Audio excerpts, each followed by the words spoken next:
Hola a todos, mi nombre es Rocío Beas, artista y abogada. Hoy día les vengo a hablar de la Constitución Política de 1980. Lo primero que tenemos que decir en esta Constitución es que existe esta discusión de si es legítima o es ilegítima. Considero que es ilegítima, yo personalmente, y muchos profesores de Derecho Constitucional de la línea más moderna consideran que es ilegítima por varias razones. Primero, porque no es plural. Por lo tanto, eso significa que fue creada por un grupo pequeño de personas y no por el poder soberano que es el popular, digamos. Eh, por otro lado, también de las personas que crearon la constitución, el texto constitucional, eran en una parte una junta militar y por otra parte un grupo de académicos, pero todos de la Pontificia Universidad Católica. Entonces, definitivamente no representa el sentir del país entero, a pesar de que fue ratificada, pero ratificada una dictadura militar en que la expresión de las opciones políticas tampoco era libre. Por lo tanto, tendríamos ahora nuestra primera constitución democrática, que sería la del 2021 o 2022, dependiendo de cuánto se demore. Para empezar, les voy a hablar del índice de la Constitución para que conozcan el texto completo, cuáles son los temas que trata, porque es muy importante porque algunas cosas se tienen que mantener. No todo lo, a pesar de que está la hoja en blanco, pero ciertamente hay cosas que no deberíamos cambiar porque no tiene sentido cambiarlas. Habrá que poner lo mismo o con muy leves diferencias. Y después me voy a concentrar en el artículo 19, que es el catálogo de derechos fundamentales. En cuanto al índice de la Constitución, el primer capítulo habla de las bases de la institucionalidad. Aquí se define lo que es el Estado, cómo somos nación y todos la institución abstracta del Estado, cuáles son sus deberes y bueno, todas esas cosas. En el segundo capítulo habla de nacionalidad y ciudadanía y esta es una de las cosas que yo pienso que quizás no debería cambiar porque se nace chileno si has pisado el territorio o si tus padres son chilenos o alguno de tus padres. Entonces eso no veo cómo se podría cambiar. El capítulo 3 es de los derechos y deberes constitucionales y ahí están los derechos fundamentales, el artículo 19 con el que me voy a extender más. Luego el capítulo cuarto habla del gobierno como en forma general, ¿no? Que el presidente de la República, los ministerios. Y en este caso yo siento que el presidente de la República es uno de los temas que vamos a tener que modificar necesariamente, ya que el régimen de gobierno chileno es un régimen presidencial donde el presidente de la República interviene en muchos aspectos de los otros poderes. Por ejemplo, en cuanto al poder judicial, el presidente interviene con el indulto. En cuanto al poder legislativo, el presidente tiene iniciativa de ley y también es el que decide qué ley se vota primero y qué ley no en el Congreso, porque tiene la urgencia, la suma urgencia, entonces él determina en el fondo cuáles son las leyes que se están votando y cuáles leyes no. Las otras van quedando atrás para siempre. Luego el capítulo quinto habla del Congreso Nacional, y de las atribuciones y las fiscalizaciones, cómo funciona y todo eso. Luego vienen las instituciones particularmente. El Poder Judicial, el Ministerio Público, el Tribunal Constitucional, que también es un gran tema, la Justicia Electoral, la Contraloría General de la República, las Fuerzas Armadas, el Consejo de Seguridad Nacional, el Banco Central, y luego gobierno de administración interior del Estado, que esto es como son las reglas administrativas. Eh, y finalmente las reformas que se hicieron en el gobierno del agua. Voy a partir por el artículo 19. Este artículo tiene un acápite para todos los derechos que señalan a continuación, que es la Constitución asegura a todas las personas, 2 puntos. Y así en primero hasta el 26 lugar. Estos derechos se supone que tienen el mismo rango, que independiente si está puesto uno primero u otro después, tienen el mismo valor jurídico. Sin embargo, siempre que hay conflicto en cuanto a derechos fundamentales, hay que ponderar para el caso particular cuál es el derecho que prima por sobre el otro. Por lo tanto, eso se define caso a caso. Bueno, entonces el artículo primero, él dice el derecho a la vida y la integridad física y psíquica de la persona. La ley protege la vida del que está por nacer. Habla que de la pena de muerte solo podrá establecerse por delito contemplado por ley aprobada con quórum calificado. Y prohíbe la aplicación de apremios ilegítimos. En primer lugar, el derecho a la vida y la integridad física y psíquica de una persona es una declaración. Sería distinto si estuviera redactado en una clave que dijera el derecho a la vida es inviolable o nadie puede atentar contra el derecho a la vida. Ahí me estarían dando un mecanismo. Sin embargo, más adelante, como vamos a ver, también dice que se protege la vida del que está por nacer en la Constitución. El segundo artículo es importantísimo, es la igualdad ante la ley. Hay dos tipos de igualdades en nuestra Constitución que están en el número segundo y número tercero del artículo 19. El segundo es la igualdad ante la ley. Dice que en Chile no hay personas ni grupos privilegiados y que no hay esclavos y el que pise su territorio queda libre. Hombres y mujeres son iguales ante la ley. Ni la ley ni la autoridad alguna podrá establecer diferencias arbitrarias. Entonces, esas diferencias arbitrarias, ¿cuáles son? Las que no tienen un fundamento. Se pueden establecer diferencias, pero esas diferencias no pueden ser arbitrarias. Y es la igualdad de las personas ante la ley. O sea, en el ejercicio de la ley, digámoslo así. El tercero habla de la igual protección de la ley, pero en el ejercicio de sus derechos. Quiere decir que todas las personas pueden ejercer su derecho a la defensa jurídica, por ejemplo. Que en el segundo inciso ya habla de eso. Dice, toda persona tiene derecho a defensa jurídica en la forma que la ley señale y ninguna autoridad o individuo podrá impedir, restringir, perturbar.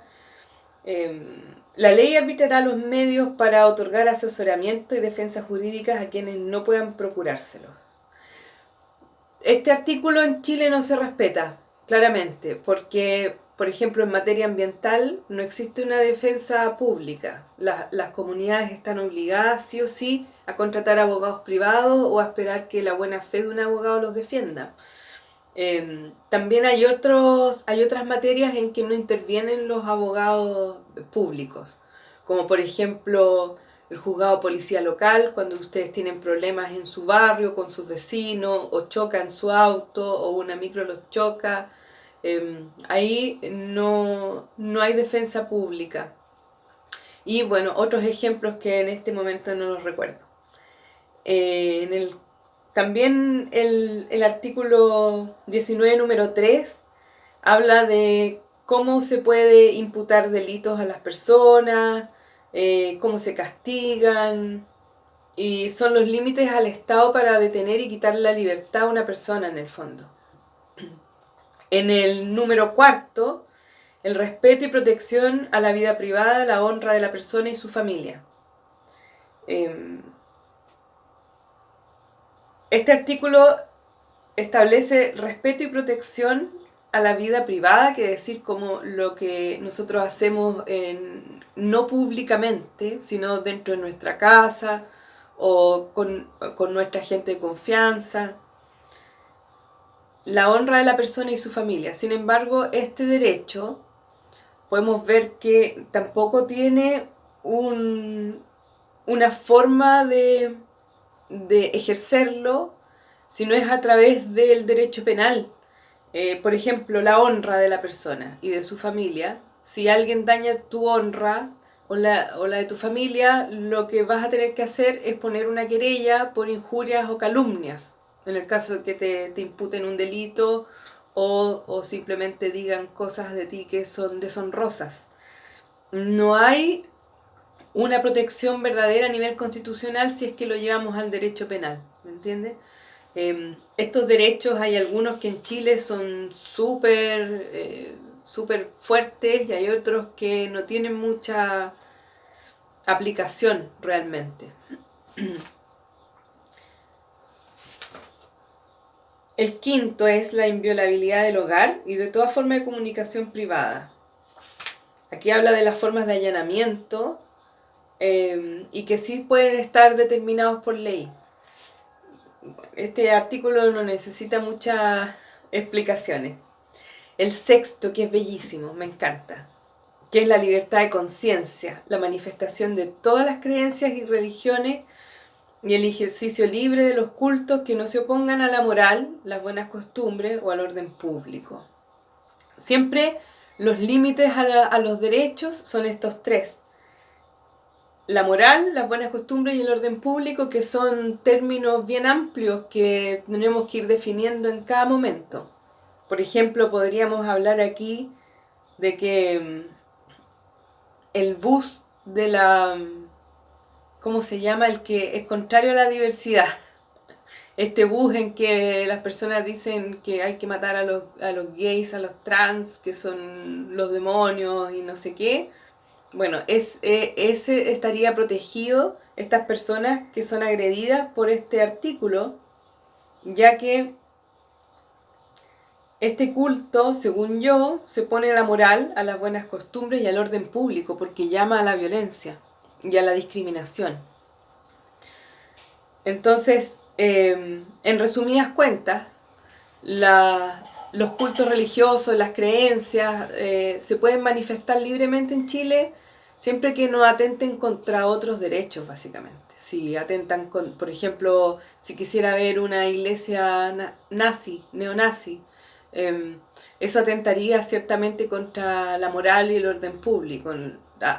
Todos coincidimos en eso, yo creo, o al menos muchos. El numeral séptimo, importantísimo, el derecho a la libertad personal y a la seguridad individual. Se desglosa en lo siguiente: las personas tienen derecho a residir y permanecer en cualquier lugar, el derecho a locomoción y traslado, que nadie puede ser privado de su libertad personal solo en los casos en que determina la ley. Quiere decir que no podemos detener a una persona o encarcelarla si no es como la ley dice expresamente. Aquí dice también en el C: nadie puede ser arrestado o detenido sino por orden de un funcionario público a que la ley le haya otorgado. Y ahí empieza con una larga lista de normas que tienen que ver con los derechos de las personas que son privadas de libertad.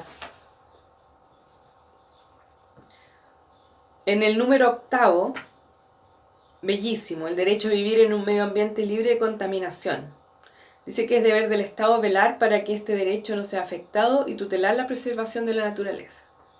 Aquí, cuando habla de preservación, es uno de los principios del derecho ambiental, pero también está la posibilidad de prevenir los daños a la naturaleza, no solamente preservarla.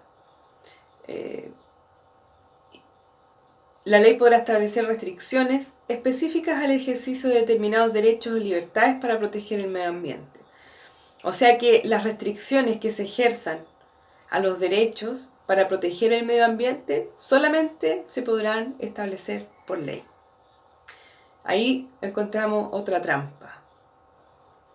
Noveno, el derecho a la protección de la salud.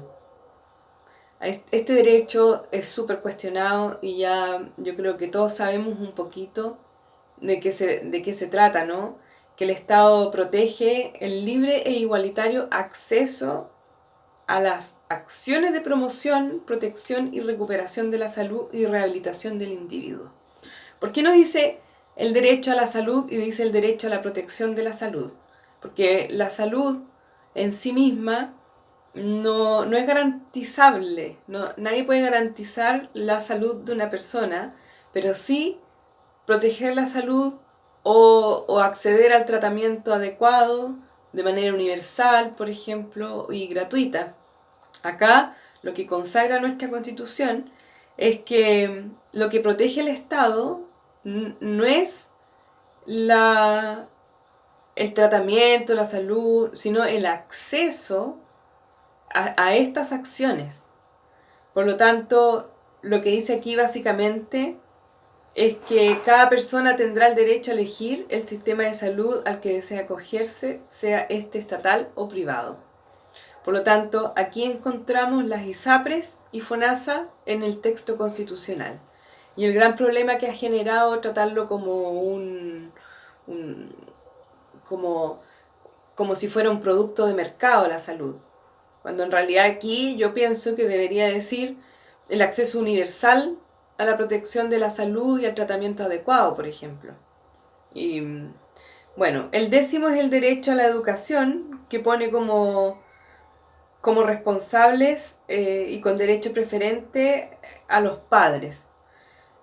Por lo tanto, el Estado subsidiario en la educación. Los primeros que educan son los padres en Chile. Y el objetivo de la educación es el pleno desarrollo de la persona en las distintas etapas de su vida. También habla de que la educación básica y media son obligatorias, por lo tanto el Estado debe financiarlas.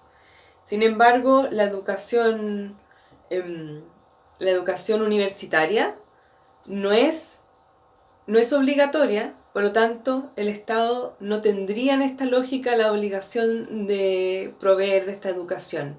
Por esa razón la educación superior en Chile es privada. Sin embargo, esta homologación de que si es obligatoria se paga, si no es obligatoria es privada, es un invento sui generis de nuestro país, porque en realidad podría decir cualquier cosa a esta Constitución. El número 11, la libertad de enseñanza. Quiere decir que si yo soy católico, puedo poner un colegio católico. Si yo soy laico, puedo poner un colegio laico. Si yo soy de izquierda, puedo poner un colegio de izquierda, de derecha. Bueno, esto acentúa ciertamente la segregación en nuestro país, este derecho, y al mismo tiempo no hace todo lo contrario que crear un sistema de educación que sea unitario para todos. Ahora, ciertamente tiene que existir libertad en ese sentido, pero también podría haber consideraciones generales que pudieran seguir todas las personas o todo dueño de colegio, todo colegio público, que tuviera algo básico, ¿no? En el número 12 del artículo 19 habla de la libertad de emitir opinión y la de informar sin censura previa. Este derecho es uno de los que menos conversamos, pero es súper importante. Por un lado es el derecho a la expresión, pero por otro lado el derecho a la información. El derecho a la expresión, estamos todos de acuerdo que hay que poder expresarse de manera pacífica, sin dañar la moral, el orden público, ni incitar, yo creo, al odio, por ejemplo. O sea, esos son los límites. Pero expresarse es natural a los seres humanos. Pero luego habla la libertad de informar. Y aquí simplemente dice informar, por lo tanto no establece características de cómo debe ser la información. Eso es súper grave y eso es lo que genera que en nuestro país tengamos los medios de comunicación tan parcializados y que informan cualquier cosa en cualquier momento, que ponen imágenes que son antiguas en una noticia que es de hoy.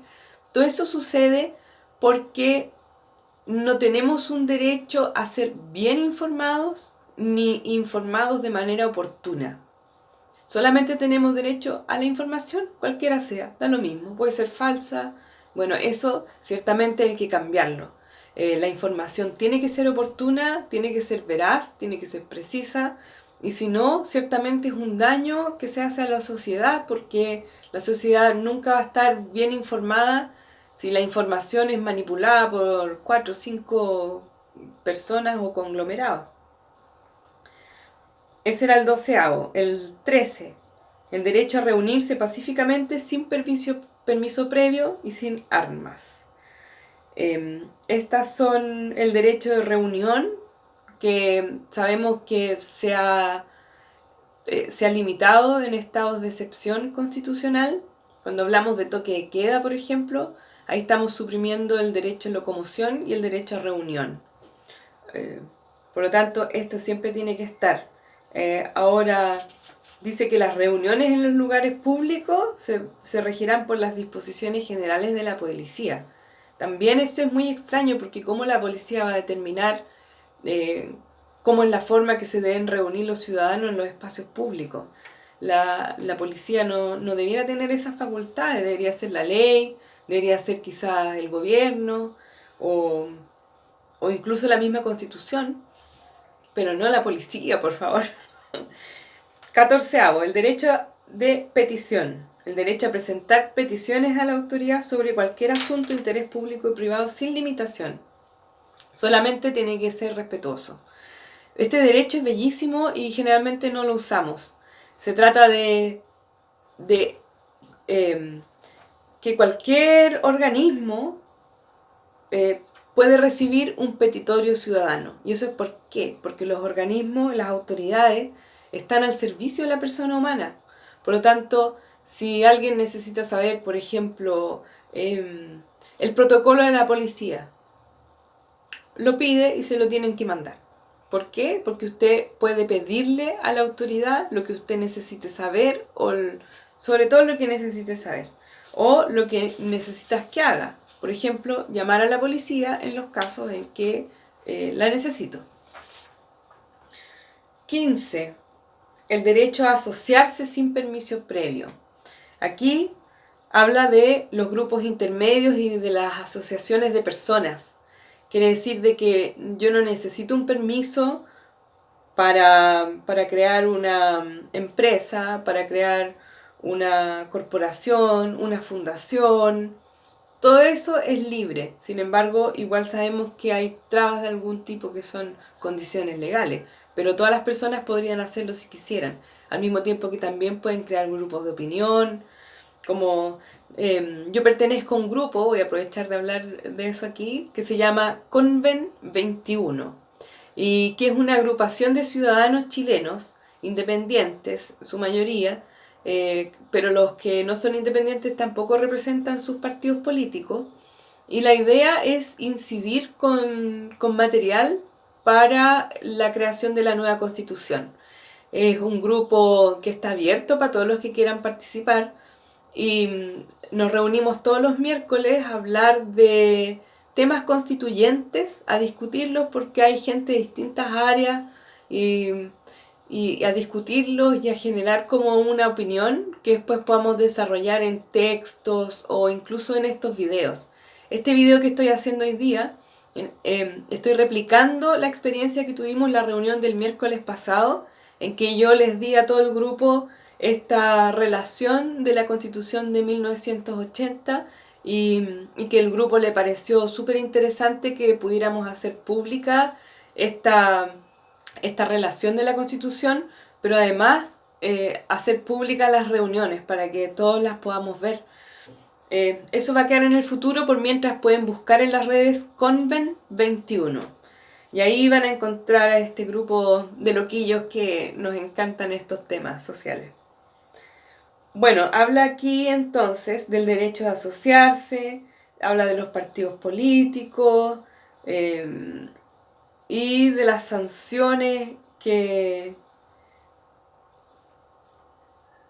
tengan que ver con la intervención al pluralismo político, ¿no? Y le da la facultad al Tribunal Constitucional para declarar inconstitucionalidad en algunos casos.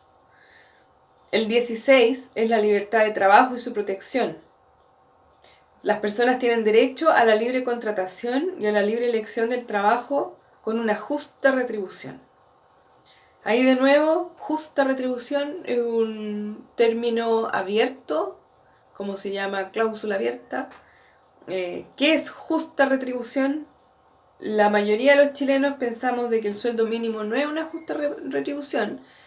En cambio, el gobierno o el Estado pareciera pensar que el sueldo mínimo de 300.000 pesos es una justa retribución por un trabajo de 8 horas diarias. Por acá estamos totalmente en desacuerdo con eso. Habla de las negociaciones colectivas y la parte interesante de este artículo es esta, que es sumamente injusta para mi gusto. No podrán declararse en huelga los funcionarios del Estado ni de las municipalidades, tampoco las personas que trabajen en corporaciones o empresas, cualquiera sea su naturaleza, finalidad o función, que atiendan servicios de utilidad pública o cuya paralización cause grave daño a la salud, la economía, el abastecimiento, la seguridad nacional. La ley establecerá los procedimientos para determinar las corporaciones o empresas cuyos trabajadores están sometidos a esta prohibición. El derecho a huelga es un derecho. Está consagrado en muchos países y tiene que ver con que es la única manera en que los trabajadores pueden ejercer presión sobre un empleador que es muy grande, ¿no?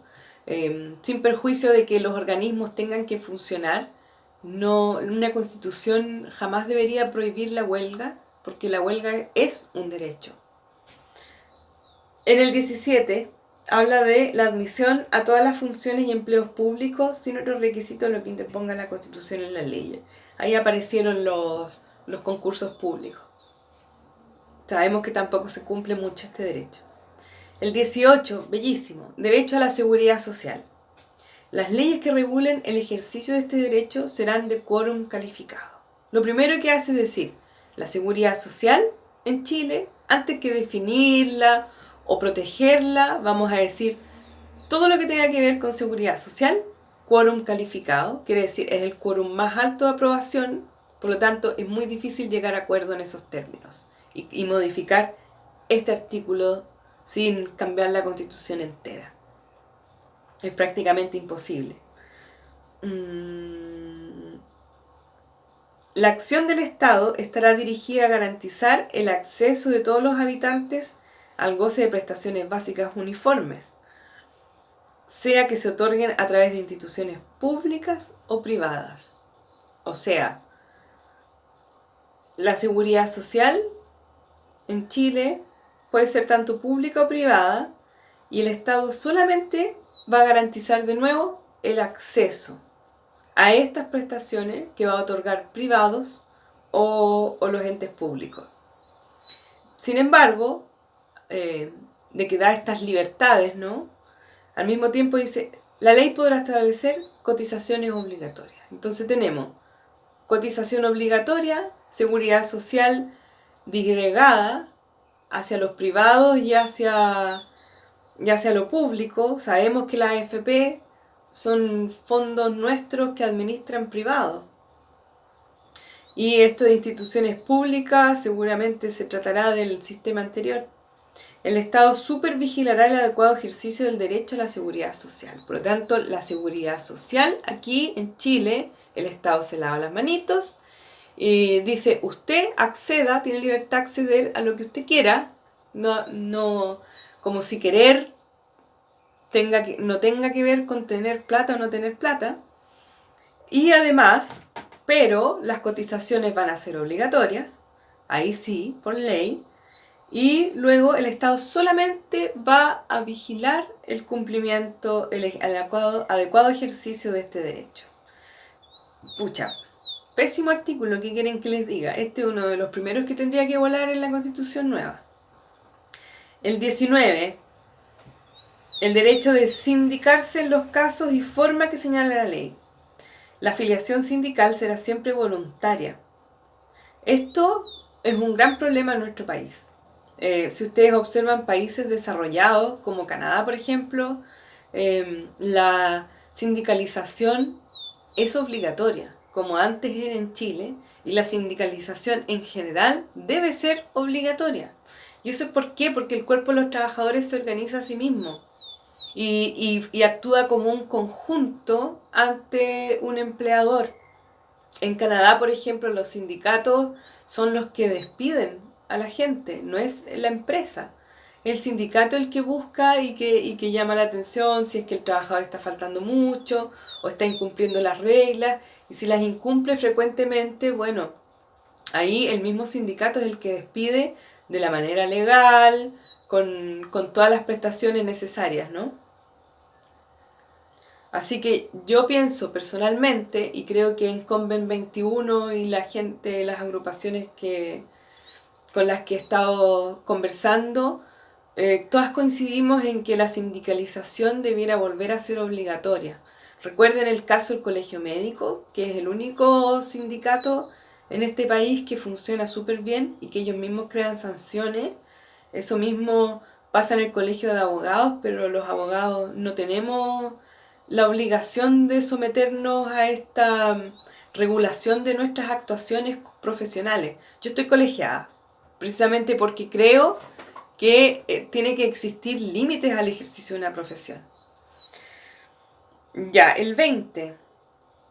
Igualdad repartición de los tributos en proporción a las rentas o en la progresión o forma que fije la ley y la igual repartición de las demás cargas públicas.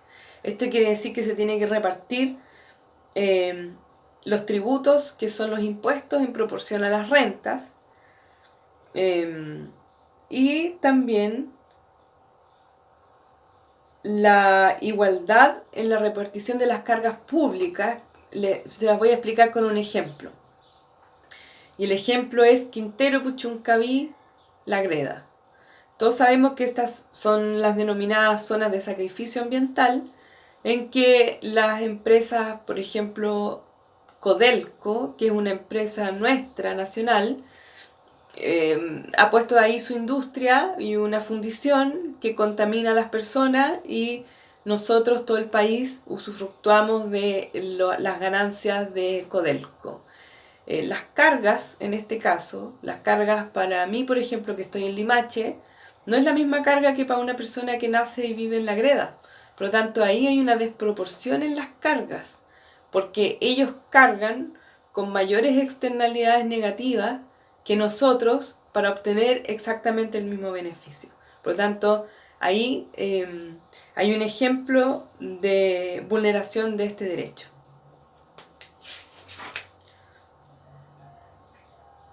Y aquí, estos son los derechos que son los príncipes regalones de esta Constitución.